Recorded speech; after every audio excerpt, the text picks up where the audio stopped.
in our standard model called unique Higgs scalar. You might remember the God particle Nobel Prize was given to almost everything. And now you have 70 scalars, counterparts of one Higgs boson that you had in standard model. Now in my supergravity theory and in n equal to 8 supergravity theory, if I consider some processes, for example, in n equal to 1 supergravity or n equal to 2 supergravity, then you find that something which was not finite in n equal to 1 supergravity theory, when you talk about n equal to 2 supergravity theory, the things are finite. N equal to 2 supergravity theory actually is a theory with 1 graviton, 2 gravitinos and 1 photon. This is the dream theory of Mr. Albert Einstein. He wanted to unify gravity with electromagnetism, and that is what you achieve precisely in n equal to 2 supergravity. So just think, if you can go up to n equal to 8 supergravity, calculate things out precisely, it is possible, but you need to be very brave to do it. Then it's possible that this theory becomes completely divergenceless. So what happens, that these divergences that arise in the theory, as I said, because of the Coulomb law of interaction, they get minimized and cancelled in the original standard model through renormalization process. But now in supergravity theory, they cancel at the scattering matrix level, at the S matrix level. They cancel out each other. I can give several examples. In particular, photon-photon going to photon-photon. Photon-photon going to photon-photon. Scattering, if you calculate in n equal to 2, n equal to 1 supergravity, it has divergences. If you calculate it in n equal to 2 supergravity, divergences, they completely cancel out, and it's a finite theory. So, supergravity theory is finite, order by order in perturbation theory, and this is the beauty of supergravity theory. It's a finite theory, and therefore it has predictive power. So the point is, we need to be able to track and confront it with the experiments. We need smart, brilliant experimentalists who can somehow attack this and can verify it. But theoretically, from my point of view, the things are doable, calculable very precisely, perfectly. And if you want to go beyond n equal to 8 supergravity theory, then you would postulate many new particles with spin higher than that of the graviton. So we avoid that. But n equal to 8 supergravity theory already unifies almost everything, not almost, all the well-known fundamental forces of nature into a single unified framework. But I would still call it the theory of quantum gravity of zero-dimensional particles and fields. And then I would go one step further. The last stage, this is also the theory of quantum gravity, which is called as superstring theory. Now what happens, even though I am saying I have not no mathematical proof to say that everything, I mean there would be no more divergences left. But nevertheless, Newton's law of gravity, m1 m2 y r square, still remains there. So there is some singularity at r equal to 0, and this might give some problems or divergences, and I have to take care of them. If I like to do that, then I need to modify or generalize my Heisenberg uncertainty principle. And what happens? So I write delta x equal to h cross by delta p plus some constant alpha prime times delta p by h cross. So this alpha prime is a universal slope, Rajai slope, universal Rajai slope.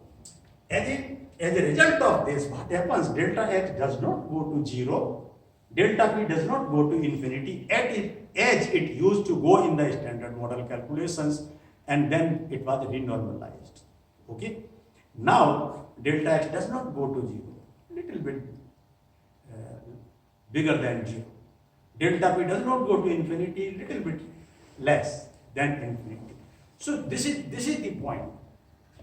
But then here the zero-dimensional objects have to be replaced by one-dimensional objects. This is the price one has to pay for it. So the interaction vertices, an interaction vertex is where three lines meet, is an interaction vertex. So this was zero dimensional in the theory so far, but now it becomes spreaded vertex in space-time. So the space-time, this vertex is, it's not line, but you draw a sheet, and a sheet. So this interaction point is spreaded in space-time. And here the minimum distance scale is set by this alpha prime, which is the universal Faraday law, to be 10 to the power minus 33 centimeters, which is the length scale of superstring theory or string theory, and it is also the Planckian length, 10 to the power minus 33 centimeters. That is what we have said. In general, any particle which has size of the order of its Schwarzschild radius would have classical theory would no longer work, right? So you would need a theory of quantum gravity to explain it. There, now, so this is what we call a string theory. And if you want to have also matter field, which is a reality, you need to explain electron, you need to explain quarks, not only photon. So these objects, then they are Fermi particles, so you need to introduce fermionic spinor fields also into the theory. And you see what happens when a relativistic point particle moves, zero dimensional, when it moves in the space-time dimensions, it traces out a trajectory called as the word line.